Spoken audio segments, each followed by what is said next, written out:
I've spent the last few days using the Engineer Monkey in my games, and in this video I'm going to share with you the tips that I learned while playing, the Engineer's place in the meta, and its overall playstyle for Season 2. The idea to use the Engineer came from these commenters, and I'll be explaining the general feel for the Engineer playstyle. I've also tested different towers to pair with the Engineer on your team, and I found a few powerful combinations that I'll also be sharing. Now, the Engineer was a tower I had a lot of fun using, and it performed a lot better than some of the other towers that I tried to use this season, such as the Glue Gunner. However, the early game was a little bit rough until I was able to unlock more XP for the Tier 3 and Tier 4 abilities. Without the higher Engineer tiers, the tower feels like a less viable Dart Monkey. However, with the abilities such as Bloon Trap and Cleansing Foam unlocked, it poses a powerful force against many of the new Season 2 playstyles and Bloon pushes.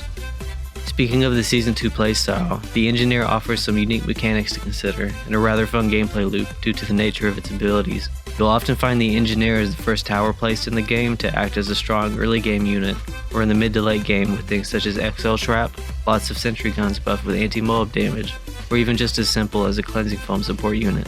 Now, the ability to overclock is also very strong in Season 2, offering multiple options for late game defense, providing a large buff to the chosen unit. The Engineer also provides a powerful early to mid game economy bonus with its gold generation from its trap, as well as its cheap early game cost, providing a solid economy ramp by allowing lots of early game gold to be directed at lots of balloon sins. The power of this unit alone allows for many different towers to be used with it, offering many different types of build options and synergies. You can pair it with strong early game towers such as the Dart Monkey or Boomerang to allow the Engineer to take a more late game role, or you can use it as your early game defense and anti-camo to allow for a heavier economy focus to support a late game tower. Both of these playstyles feel pretty viable, and I've won multiple games with each of them.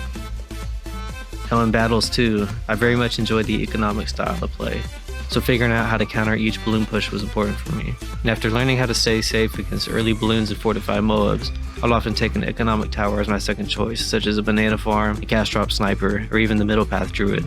Now with that said, I'll also be making a guide in the future on the most important rounds for Season 2 to secure wins or protect against your losses. But for now, the key rounds are round 12, round 18, round 22, and round 30 to consider. Strong tower combinations for the Engineer are the Ice Monkey, the Banana Farm, the Submarine, the Super Monkey, and the Spike Factory. Now I'll go over these just briefly, and in my test the Ice Monkey was one of my favorite things to use. However, I can see the Submarine popping up as one of the meta towers for Season 2 as well. The Super Monkey overall is a pretty strong late game unit, especially the bottom path, and the early game economy that the Engineer provides can often provide enough gold to support the Super Monkey. The Spike Factory received some nerfs in the latest Season 2 patch, however it's still a very strong option, mainly the top path, due to how much resistance it can provide against certain balloon pushes.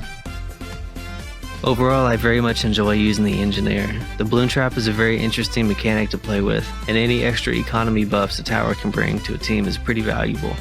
The Engineer can feel a little bit inconsistent to play at times, however, due to the nature of Cleansing Foam and Bloon Trap both having a short downtime period. They've been pretty fun to use, however. Now the Engineer is a tower that I'd like to be playing in my free time as well, not just when I'm experimenting. And I would like to further refine its build and improve on it much more than you've seen here.